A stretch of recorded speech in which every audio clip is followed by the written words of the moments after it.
నమ్మకం అమ్మ లాంటిది. మా మీద మీ నమ్మకం మిమ్మల్ని తప్పకుండా అమ్మని చేస్తుంది.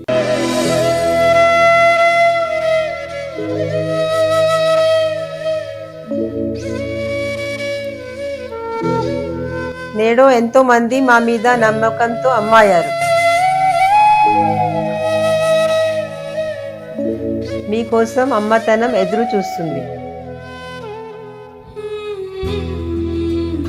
వివరాలకు సంప్రదించండి కిరణ్ ఇన్ఫర్టిలిటీ సెంటర్, హైదరాబాద్, బెంగళూరు, చెన్నై, ఢిల్లీ.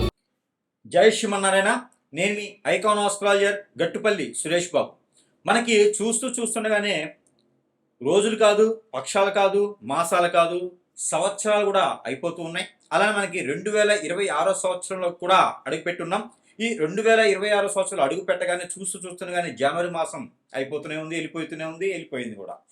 అలానే 2026 సంవత్సరం ఫిబ్రవరి మాసంలోకి అడుగు పెట్టున్నాం. అయితే మనకి సంవత్సరం ఆరంభంలోనే ఈ యొక్క మాసంలో ఎలా ఉండబోతుంది, ద్వాదశ రాశుల వారికి ఏమేమి మార్పులు చేర్పులు ఉన్నాయి, గ్రహాలు, ఈ గ్రహాల యొక్క స్థితిగతుల ద్వారా మన గోచార ప్రకారంగా కూడాను, ఆ దశ అంతర్దశలు ప్రకారంగా కూడాను ఎలా ఉన్నాయి, ఏమేమి నడుస్తుంది, కథ ఏంది, కార్ఖానా ఏంది, అసలు మనకి జాతకం ఏంటి, ఏం జరగబోతుంది ఒకసారి పరిశీలన చేసుకున్నట్టు కనుక ఇక మనకి మారేటువంటి గ్రహాల యొక్క స్థితిగతులు, అలానే ఏ స్థానంలో ఏ గ్రహం ఉన్నది, ఇవన్నీ కూడా మనం ఒక్కసారి పరిశీలన చేసుకుందాం. అలానే ముఖ్యంగా ద్వాదశ రాశుల వారికి ఒక చిన్న విన్నపం ఏంటంటే కనుక, రాశి ఏదైనా, నక్షత్రం ఏదైనా, దశ అంతర్దశలు ఏవైనా గోచారం ప్రకారంగా ఏ ఒక రాశిలో ఏ గ్రహం ఉన్నా, ఏ స్థానంలో ఏ గ్రహం ఉన్నా, మీకు ఏది కలిసి రాకపోతున్నా కూడా చిన్న పరిహారాలతో మనము దాన్ని ఏదైనా సరే మంచి జరుగునే దానికి చేసుకోవచ్చు. అంతేగాని ఎక్కడో అమ్మవార్లు పెట్టారు, ఎక్కడో స్వామీజీని పెట్టారు అని అతి ఉత్సాహంతో మనకేదో మంచి జరుగుతుంది కదా అనే ఒక మంచితనంతో ముందుకు వెళ్ళి అలాంటి వాళ్ళని ప్రోత్సహించడంతో మనంగా ఇబ్బంది పడతాం. కాబట్టి అలా వెళ్ళడం అనేది అనారికం, అలా వెళ్ళకూడదు. మనకి ప్రతిష్ఠించినటువంటి ఆలయాలు చాలా ఉన్నాయి. అలాగే మనకి మంత్రోచ్చారణలు చేసి, ప్రాణ ప్రతిష్ఠ చేసి, ఎన్నో రకాలైనటువంటి యంత్ర యాగాలు చేయించి, దానిలో తపాలు జపాలు ఎన్నో రకాలటువంటి మంత్రోచ్చారణలతో ప్రతిష్ఠించినటువంటి ప్రాసిద్ధి చెందినటువంటి అమ్మవారి స్వామివారి యొక్క ఆలయాలు ఉన్నాయి. దాంట్లో మనకి అర్చన చేస్తారు, అభిషేకం చేస్తారు, ఎన్నో రకాలైనటువంటి పూజలు చేసేటువంటి ఆలయాలు ఉన్నాయి. కాబట్టి అలాంటి ప్రాసిద్ధి చెందినటువంటి ఆలయాల్లోకి వెళ్ళి దర్శనం చేసుకుంటే కూడాను మనకి ఎన్నో రకాలైనటువంటి సానుకూల వాతావరణం, ఎన్నో రకాలైనటువంటి పాపకర్మలు, ఎన్నో రకాలైనటువంటి చెడు దృష్టిలు కూడా తొలగిపోయేసి ప్రశాంతమైనటువంటి వాతావరణం లభ్యపడుతుంది. కాబట్టి నేనే స్వామివారిని అనుకునే గురువుల్ని నమ్మొద్దు, నేనే స్వామీజీని తీసుకొచ్చానన్న, రోజుకో రకమైనటువంటి కొత్త అమ్మవారు సృష్టి చేసిన అలాంటి వాళ్ళని నమ్మి మనం పోవడం వలన, బోగస్ మాటలను పోవడం వల్ల మనం నష్టపోయేదానికి ఉంది. కాబట్టి తస్మా జాగ్రత్త అందరితోనూ. ఇది కలియుగం. ఈ కలియుగంలో ఇలాంటి సంవత్సరాల్లో మనకి దేవాది దేవుడు మనకు ఉన్నారు. కాబట్టి అలాంటి ప్రాసిద్ధి చెందినటువంటి ఆలయాలకు వెళ్ళండి, దర్శనం చేసుకోండి. మనం కోరిన కోరికలు కొంగు బంగారం తీసేందుకు ముక్కోటి దేవతలు మనకు ఉన్నారు. ఇలాంటి రోజుకొక దేవతలు పుట్టారు, రోజుకు దేవుని పుట్టారు, పూనకాలు వచ్చినట్టు మాత్రం పెద్దగా నమ్మేయడం అవసరం లేదు. అలాంటి నమ్మి బోగస్ మాటలు వినేసి మనం నష్టపోవద్దు, ఇబ్బంది పడవద్దు. కాబట్టి ఇక పోతే ద్వాదశ రాశులు.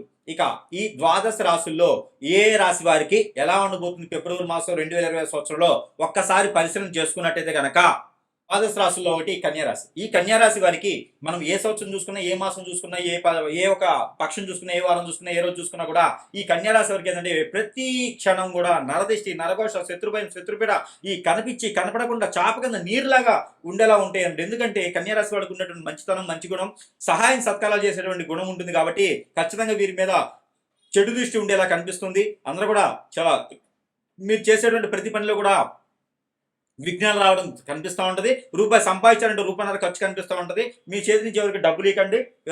మీ చేతి నుంచి ఎవరికైనా డబ్బులు ఇచ్చారంటే వారు శత్రులు అవుతారు. ఆ డబ్బులు మళ్ళీ తిరిగి రావు. మంచి వాళ్ళు కూడా శత్రులు అవుతారు, మంచి మిత్రులు కూడా శత్రులు ఇలా కనిపిస్తున్నారు. కాబట్టి మీ చేతి నుంచి డబ్బు అనేది ఎవరికి ఇవ్వకండి. అలానే మీ మీద ఏదైనా చెడు వ్యసనంతో ఉన్న వాళ్ళందరూ కూడా మీ దగ్గర నుంచి సహాయం పొందిన వారు, మీ మంచితనంతో ఉన్నవారు మాత్రమే మీకు చెడు దృష్టితో ఉండేసి మీ మీద ఏదైనా చెడు క్రియలు కూడా చేపించే విధంగా కనిపిస్తున్నారు. అలానే మీ మంచితనం వాళ్ళ వరకే ఉండాలని ఒక చిన్న ఆలోచనతో, అలానే ఒక్కసారి కూడా పెళ్లి కాని వారు కన్యా రాశి వారు ఎవరైనా ఉంటే కనుక ఫిబ్రవరి మాసంలో అన్ఎక్స్పెక్టెడ్ గా అనుకోకుండా పెళ్లి సంబంధాలు కుదిరేసి అప్పటికప్పుడే పెళ్లి చేసుకునే విధంగా ఉంది. ఏదైనా శుభకార్యాలు కూడా పాల్గొనే కనిపిస్తా ఉంది. శుభకార్యాల్లో పాల్గొనడం ద్వారా మీకు ఏదైనా మంచి జరిగేటువంటి ఆలోచనలు కనిపిస్తా ఉంది. ఎక్కడైనా ఆరోగ్యం బాగాలేని వాళ్ళ దగ్గరికి కానీ ఏదైనా పాదయాత్ర చేయడం కానీ ఎవరైనా మంచితనంతో పలకరించడం కానీ చేయండి. అలానే శత్రుత్వం ఎవరితో పెట్టుకోకండి. మాట దురుసుగా ఉండడం కానీ ఎవరితో శత్రుత్వం పెట్టుకోవడానికి ఫిబ్రవరి మాసంలో అలాంటి చేయకండి. దాని ద్వారా మీరు నష్టపోతారు. అలానే మీ మీద చెడు దృష్టి ఎక్కువగా ఉంటుంది కాబట్టి ఇప్పుడు కూడా మీరు ప్రజల్లో కనపడటం కానీ ప్రజల ముందు మీకు ఏదైనా మంచి చేయడం కానీ లేదా ఎవరికైనా సహాయ సహకారం చేసి మూడో కంటికి తెలియడం కానీ చేయకండి. అలాంటి చేసిన మీరు వెలిగేషన్లో కనపడుతున్నారు. అలానే కాంట్రాక్ట్ బేసిక్ రంగాలు కానీ రోడ్డు కాంట్రాక్ట్లు కానీ సివిల్ కాంట్రాక్ట్లు కానీ రియల్ ఎస్టేట్ కానీ ఏదైనా గురువులుగా కూడా మీరు ప్రయత్నం చేయొచ్చు.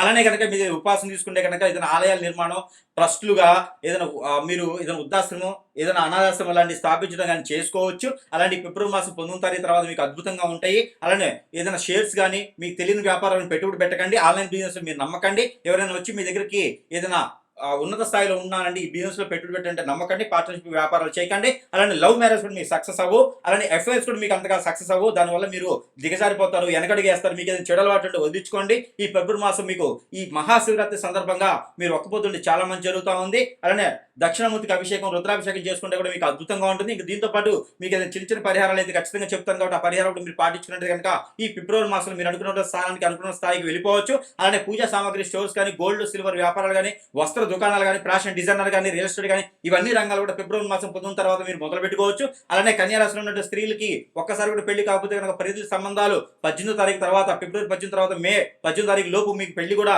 అన్ఎక్స్పెక్టెడ్ గా అయ్యేలా కనిపిస్తా ఉంది. ఎవరికైనా సరే మొదటి సంతానం చూసుకోవాలనుకుంటే కనుక ఫిబ్రవరి 19 తర్వాత ప్రయత్నం చేసుకుంటే కనుక సంతానం కూడా పెళ్లి అయిన వారు ప్రయత్నం చేస్తే సంతానం కూడా లభ్యపడుతూ ఉంది.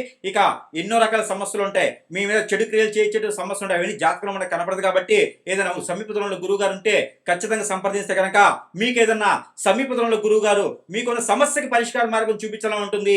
ఇక ఇవన్నీ కూడా కాదు, మీకు ఇంట్లో ఉండగానే మీకు అన్ని సమస్యలు పరిష్కారం కావాలంటే కనుక మీకు ఉన్నటువంటి సమస్యను మాకు వెల్లడిస్తే కనుక ఖచ్చితంగా మీకు పరిష్కార మార్గం చూపించే వస్తువులు కూడా మా దగ్గర మంత్రోచ్చారణ చేసి ఉంటాయి. అవి సరసమైనటువంటి ధరల్లోనే మీ చెంతకై చేర్చేటువంటి సదవకాశాలు మా దగ్గర లభ్యపడుతున్నాయి కాబట్టి ఎవరికైనా కావాలంటే సంప్రదించవచ్చు. ఇక చిన్న పరిహారం చేసుకుని అదృష్టవంతులు అవచ్చు కన్యా రాశి వారు. అలానే మనకి ఈ రాశి వారికే కదా, ఈ రాశి వారు అయితే ఖచ్చితంగా ఈ పరిహారం చేసుకుంటే అదృష్టం మీ వరకే, అదృష్టం మీ సొంతమే అని కాదు. కాకపోతే మనకున్నటువంటి దారిద్ర్యానికి కొంతమేర ఉపశమనం అయితే లభ్యపడుతుంది. అది ఏమిటో తెలుసా అండి? ఇంట్లో మనము సాంబ్రాణితో ధూపం వేస్తుంటాం అప్పుడప్పుడు, తెలుసు కదా.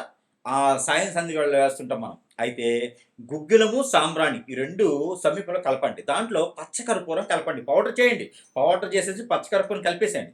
ఆ పచ్చకర్పూరము గుగ్గిలము సాంబ్రాణి మూడుతో పాటు బిర్యానీ ఆకు అంటారు, బిర్యానీ పత్తా. ఆ బిర్యానీ ఆకు తీసుకొని చిన్న చిన్న పీసులు చేయండి. అది కూడా స్టోర్ చేసి పెట్టుకోండి. అలానే దాల్చిన చెక్క పౌడర్ స్టోర్ చేసి పెట్టుకోండి. లవంగాల పౌడర్ స్టోర్ చేసి పెట్టుకోండి. ఈ మూడు కూడా చిన్నగా మనకి చిటికెడు అంటారు, మనం బొట్టు పెట్టుకుంటాం కదా, అంత సుమారుగా ఈ గుగ్గిలము సాంబ్రాణిలో పొగ వేస్తూ ఆ మూడు కూడా చిటికెడు చప్పుని వేసి ఇంట్లో సాయం సంధ్యలో ధూపం వేయండి. ఇంకా చూడండి, ఇంట్లో ఉన్నటువంటి నెగిటివిటీ ఒకటే కాదండి, ఇంటికి ఎవరైనా చాదబడి చేయించినా, ఇంట్లో ఏదైనా అశాంతి లేకపోయినా, ప్రశాంతంగా లేకపోయినా, అశాంతి ఉన్నా ప్రశాంతంగా లేకపోయినా, ఆర్థికంగా ఇబ్బంది ఉన్నా, నరదిష్టి నరఘోష, డబ్బు రాకపోయినా, ఏ పని ముందుకెళ్ళిపోయినా, ఒకరికొకరు స్థుతులు లేకపోయినా, విడిపోయినా, ఇంట్లో అనేజీ అన్ఫిట్ ఏది లేకపోయినా కూడా అసలు ఇంటికి వెళ్ళాలనిపించలేదు అనుకునే వాళ్ళకి కదా, ఇంట్లో వాస్తు బాగాలేకపోయినా, ఇంట్లో నెగిటివిటీస్ ఉన్నా, దెయ్యాలు భూతాలు పిచాచులు ఉన్నా, ఏ సమస్య ఉన్నా సరే, మన ఒంట్లో ఉన్నా ఇంట్లో ఉన్నా ఎలాంటిదైనా సరే మనం ఆ ధూపం దగ్గర కూర్చొని అది మనం పేర్చకుండా ఇంటిలో పాలు ధూపం వేసుకుంటే కనుక సాయంత్రం 5 గంటల 20 నిమిషాల తర్వాత 7 గంటల 20 నిమిషాల లోపు కనుక ఈ ధూపం ప్రతిరోజు వేసే వాళ్ళకైతే కనుక ఖచ్చితంగా వారికి అష్టైశ్వర్య ప్రాప్తి కలిగేలా ఉంది. కాబట్టి ఐశ్వర్య అంటే ఎవరో హీరోయిన్ కాదు, అష్ట అంటే అష్ట దరిద్రాలు కాదు, అష్ట ఐశ్వర్య అంటే మీకు ఎన్నో రకాలైనటువంటి సానుకూల వాతావరణం లభ్యపడేలా ఉంటుంది. కాబట్టి ఈ యొక్క చిన్న పరిహారం చేసుకోండి. ఆ సమయంలో సింహద్వారం తలుపు కూడా తీసి ఉంచండి. మీ ఇంట్లో ఎన్ని కిటికీలు ఉన్నాయో కిటికీలు కూడా తీసి ఉంచండి. ఒక 10 నిమిషాలు ధూపం పోయేదాకా ఇంట్లో ఉన్న నెగిటివిటీ బయటికి పోయి బయట నుంచి పాజిటివిటీ ఇంట్లోకి వస్తుంది. కాబట్టి ఇది ప్రతిరోజు చేయకపోయినా కూడా మంగళవారం, ఆదివారం, శుక్రవారం సాయం సంధ్యలో చేసుకోండి. అదృష్టం మీ సొంతం అవుతుంది.